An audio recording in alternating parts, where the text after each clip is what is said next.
Bonjour monsieur, aujourd'hui je suis là pour vous parler des 5 questions que vous nous avez posées par rapport au livre Une colère noire de Ta-Nehisi Coates.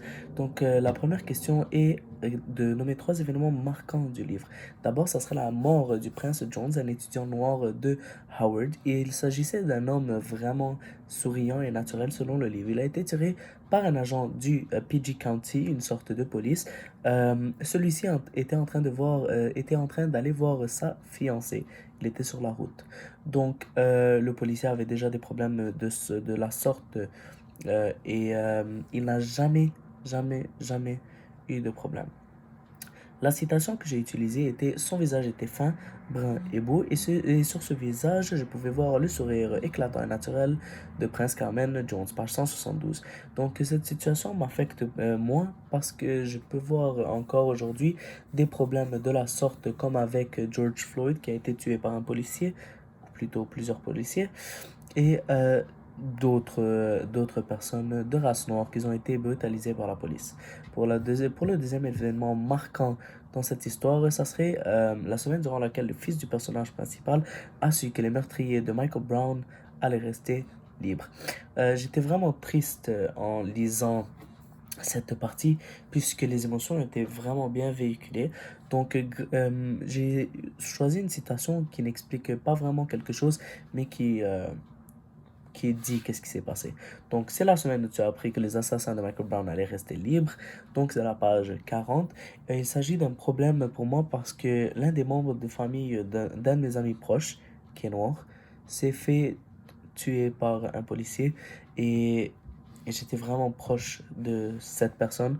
Donc, ça m'a quand même ému en lisant cette partie du livre. Ensuite, pour le troisième événement, c'est celle durant laquelle le père du personnage principal a battu son fils parce qu'il s'est fait racketter par un autre gamin. La citation est: Mon père m'a battu parce que j'avais laissé un autre gamin me racketter, page 76. Donc, pourquoi ça m'affecte principalement et personnellement? C'est parce que mon père lui-même me dit toujours de rester fort dans la rue puisque je ne sais jamais qu'est-ce qui pourrait se passer. Un jour, il m'a dit que la rue, c'est comme une jungle.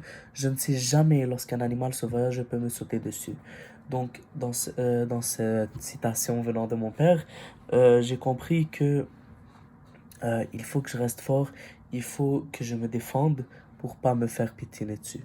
Pour la deuxième question, durant la lecture du livre Une colère noire, qu'est-ce que j'ai senti? J'étais vraiment mal à l'aise, j'étais vraiment triste en lisant ce livre parce que j'aime vraiment pas le fait qu'il y a encore du racisme qui se produit en 2020.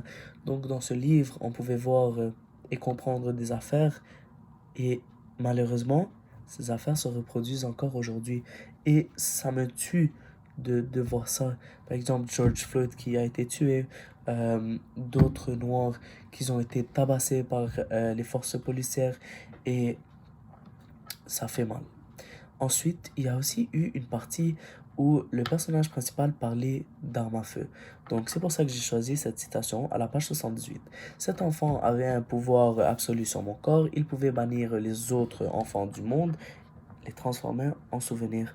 Donc, le fait que les armes à feu te donnent un tel pouvoir que tu peux choisir de garder la vie de quelqu'un ou de lui enlever me terrorise parce que des personnes pourraient utiliser cette arme sur le coup du moment et le regretter plus tard.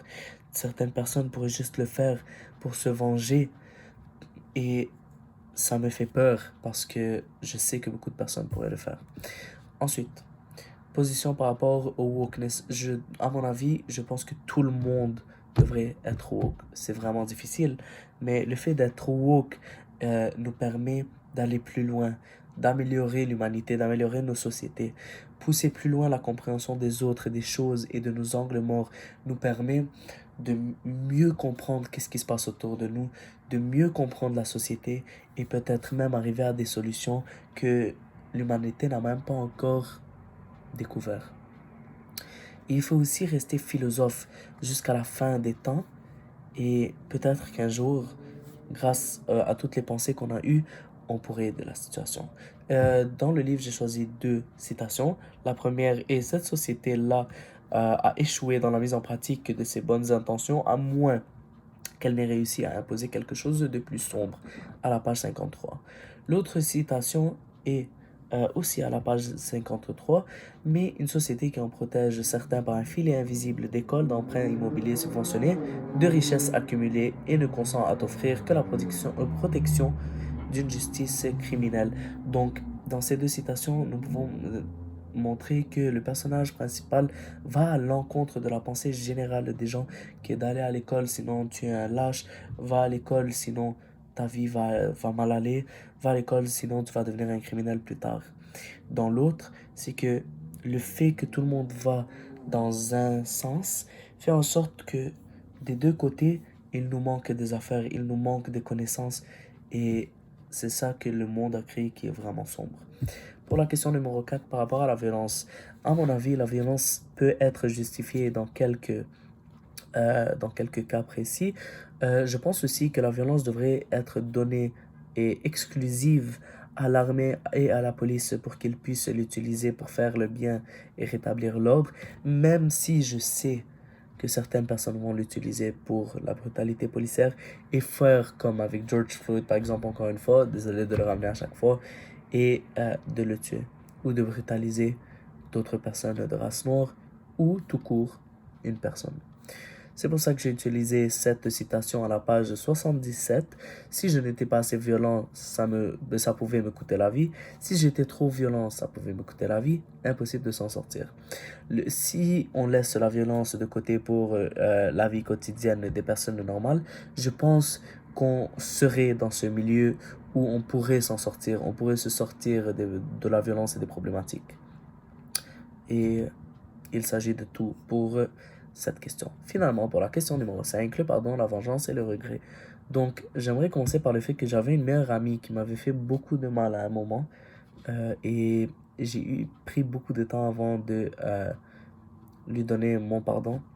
Mais je l'ai fait pour une raison, c'est que je m'en allais vers la vengeance et je sais que cette vengeance que j'allais faire allait me mener vers le regret. Donc, lorsque je me suis senti en train d'aller vers le mal, directement, je me suis dit non et que je devais aller la pardonner pour que je puisse être sain d'esprit, pour que je puisse rester zen et ne pas aller vers le mal. Donc, pour ce qui est du cours, je sais que le pardon n'est pas toujours justifiable, le pardon n'est pas toujours faisable, mais je pense que le fait le fait de penser que le pardon est impossible peut nous mener à accorder ce pardon. Euh, Ce pardon, même dans les situations impossibles, pourrait être donné de sorte à ce que nous améliorons en tant que personne et nous donnons une seconde chance et peut-être même une sorte de façon à aider la personne dans le tort à devenir meilleure. Car grâce au pardon, nous pouvons changer la vision, changer l'attitude et finalement changer les actes d'une personne. C'est pour ça que j'ai choisi la situation suivante, à la page 178. Pour le crime de la destruction du corps de Prince Jones, je ne croyais pas au pardon. Mais, même si le personnage principal ne croyait pas au pardon à ce moment-là, nous pouvons voir qu'à l'église, ou plutôt aux funérailles de Prince, de nombreuses personnes étaient en train d'accorder le pardon au meurtrier. Et je pense que la foi qui a été dégagée à travers ce pardon était vraiment forte et ça m'a donné un petit sourire puisque je vois que l'humanité n'est pas centrée sur le mal et qu'il y a toujours une partie de bien. Et c'est pour ça que j'ai vraiment aimé cette partie du livre. Pour ce qui est des numéros de pages, j'aimerais juste préciser avant de terminer mon oral qu'il s'agit des pages de iBook Apo.